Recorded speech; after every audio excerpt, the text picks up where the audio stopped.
Janky? God, I'm used to that. Sorry. Peter, Jank, sorry. Just before I start, I wonder if I could ask whether the committee members, if they have got copies of either the officer's report, page 56, or the Hertfordshire County Council's Educational Needs Assessment, page 10. I do want to refer to the table which is shown there. I'm sure all members will have that. But useful if they could just open that. Thank you.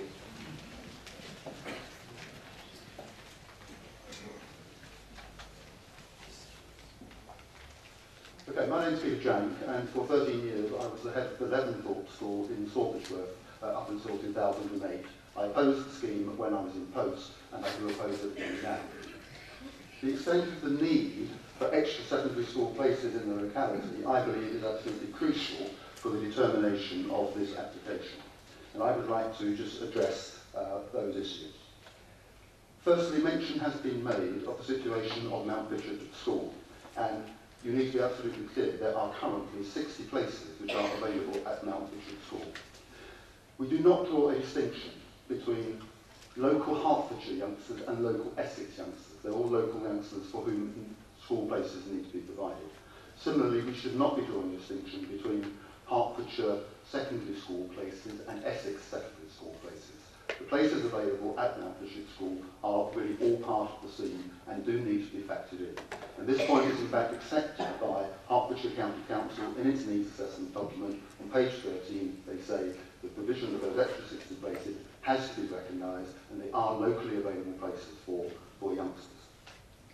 The committee, I think, also needs to be aware of the fact that it is not the case that the provision of extra places in Bishop Stortford will have no effect upon other local schools. It will, in fact, have quite a significant effect upon Mount Bishop School. Currently, 80 youngsters from the Mount Bishop area are offered places in Bishop Stortford. As a result, it has these vacancies. Now, I know people may well be aware of the fact that there are difficulties, have been difficulties at Mount Bishop, which they are in the process of trying to address. I believe that what should be done is to support that school in its efforts and not, in fact, put in place a scheme which will actively undermine it. The governors at the school are concerned. I'd just like to read you a paragraph in the letter which was submitted, and it says, Mount Bishop School is, in our view, most certainly in the local area around Bishop Stortford, being approximately 3 miles from the town centre. It is likely that a significant proportion of the additional places at the 2 high schools will be allocated to pupils residing in Essex, and in particular, the college's catchment area. There will therefore be detrimental effect on the college and a potential threat to its viability if this application is approved.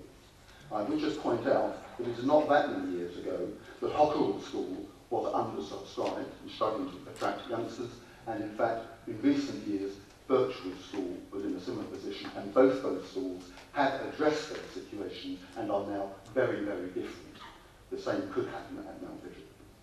60 places then available there. Secondly, mention has been made of 42 places that might be made available at the Leaventhorpe School. Let me just clarify.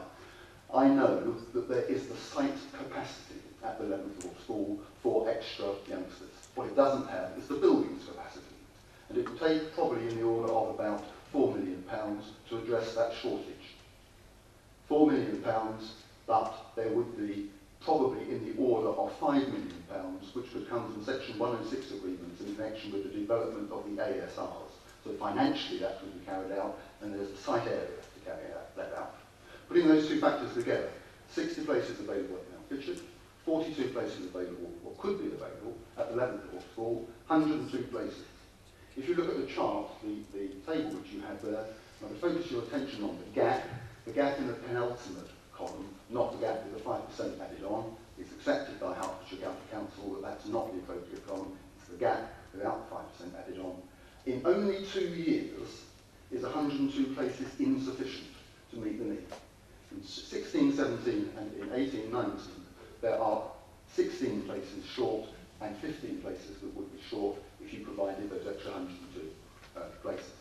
And that point is accepted by HCC, and they do recommend that those figures are factored in. Third point I'd like to make, reference has been made to the position at Hockerwood School, the boarding places. And let me just say very briefly, there are 35 boarding places at Hockerwood. In the table that you have got 985 places available, but that includes 35 boarding places at Hockerall School. Similarly, in the demand column, you have got demand for both boarding places and day places. Take out the boarding places and the demand for the boarding places, and there's a demand of about 70 or 80 places per year at Hockerall in its boarding section, and you will reduce that gap by a further 35 or 40 places. 35 places at Hockerall, 60 at Mount Fitchett, 42 from 11. Sorry, I've got there is no something now. need Could you for buy further it around? educational places.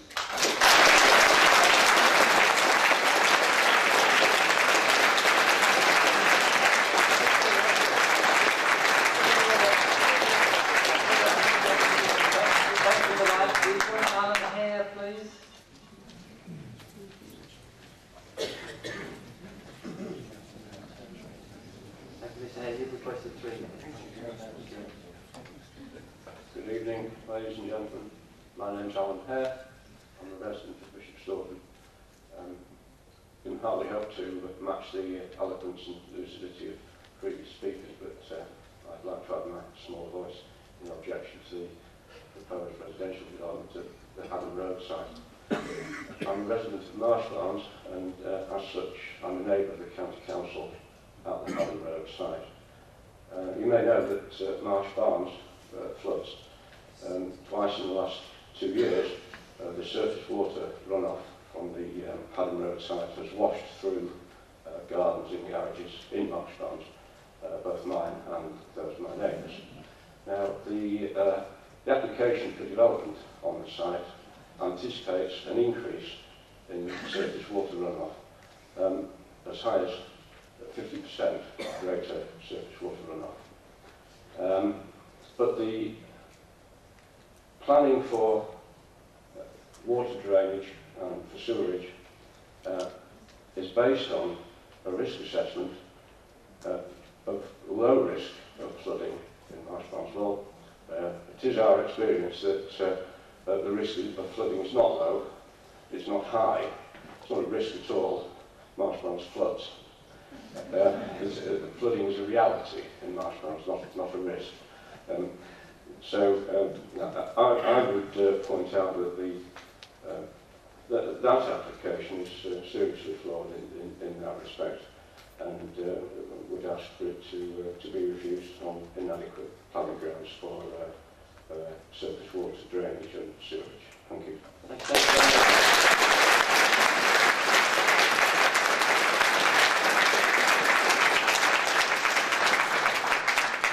Is Vicky Sweeney here? Yes. Okay.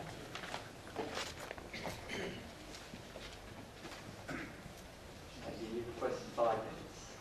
Thank you. Thank you. 100 families, 10 staff, a waiting list, and 30 years of service to the families of Bishop Stortford. That's my brief introduction to the Blues Preschool. I'm sure you've heard of it, a community preschool run by the community and run for the community. Sorry, it's run by people like me. I'm a mother, I've had 3 children attending the Blues and one still does. And with a community of, a committee of volunteers who employ the qualified staff to work there. And the reason I'm here is that there is absolutely no mention of the Blues in this application. We're really grateful for the town councillors and the people that have helped us to highlight our position. I'd like to say that on behalf of the Blues, we can neither support nor oppose the application. And on behalf of the Blues too, we'd like to publicly thank the Bishop Stortford High School for what they've done for us over the years. We are in their grounds, and so as such, our building faces demolition as part of the application. They've charged the peppercorn rent for the time we've been there. We have had some mini sports days on the field out the back, and our bazaars and open days in the car park. And without the support of the high school, we couldn't have thrived over the years that we've been there. And we have thrived, and we continue to thrive. And the reason I'm here today is that we believe you can help us to thrive. I'd like to give you some reasons why we're asking you to support us, to remember us. The LRC 11 policy, which I'll remind everybody, states that proposals which will result in the loss of community facilities will be refused unless suitable alternative facilities could be provided on the site, in the locality or in the relevant catchment area. If you wish to approve this, you can ensure that there are requirements in there to meet the criteria of your policy and ensure our relocation. The fundamental issue really is that as a not-for-profit charitable organisation looking after the little ones, we simply don't have anywhere near the financial means to relocate ourselves. The Blues provides quality of education and care, and if you've had children there, I'm sure you'll know that. There's Good Ofsted Report, the Preschool Learning Alliance Accreditation Award, and the Hertfordshire Quality Standards Kite Mark. Very proud to have that. And it's a very inclusive preschool. A diverse range of people come along, and at the moment, because of the experienced and qualified staff that we've got, we're supporting 10 families that are seen to be in need of the 100 or so families that are involved, and of course every family gets great support there. We're full, or very nearly full, all of the time, and meet a need not just for people like me who live within walking distance, but actually for people all over the town who send their children to the preschool. And the toddler group deals with and supports children that are below 2, so the little ones. The county sufficiency report here states that in the centre of Bishop Stortford at the moment there is adequate provision for preschool places, but if Blues was to go, that would probably not be the case anymore. In the Thorley area, there's a shortage of preschool places, and that would be compounded if the Blues disappears. The secure future of the Blues is vital. To conclude, I just ask, please don't dismiss us as a nice little service and a nice little play school. We're a vital service, and we will help the council. We do help the council and continue to help the council in meeting the children's and young people's plan. I don't believe that the town can afford to lose us. What would happen to the preschool provision? We cannot afford to relocate ourselves if our building is demolished as part of this plan. It's your responsibility to consider this application. If you support it, we implore you to fulfil your responsibility to our community preschool. We do believe that you can make this happen for us, and we really trust that we don't see the loss of the Blues preschool. We're 100 families, 10 staff, a waiting list and 30 years of service to the families of Bishop Stortford, and hopefully many more years of service to the families of Bishop Stortford. That's the Blues preschool. Thank you.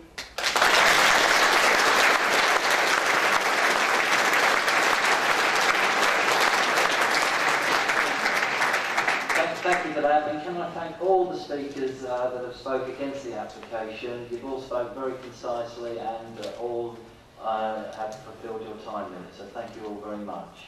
But please now remember the word respect, because the speakers for the application, our first speaker is Mr. Gary Duncan.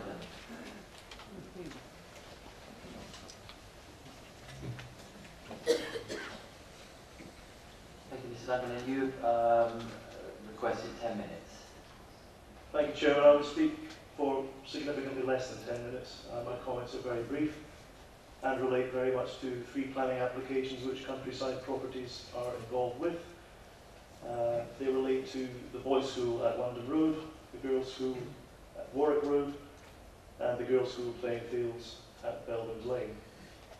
As I said a moment ago, I can be brief this evening and can report progress in settling the Section 106 heads of terms. I've had discussions with officers and exchanged correspondence, and officers are satisfied that these heads of terms address the related concerns which are raised in the respective application reports. Thank you very much, Chairman. Thank you for that. And another speaker is Mr. Rodney Scott.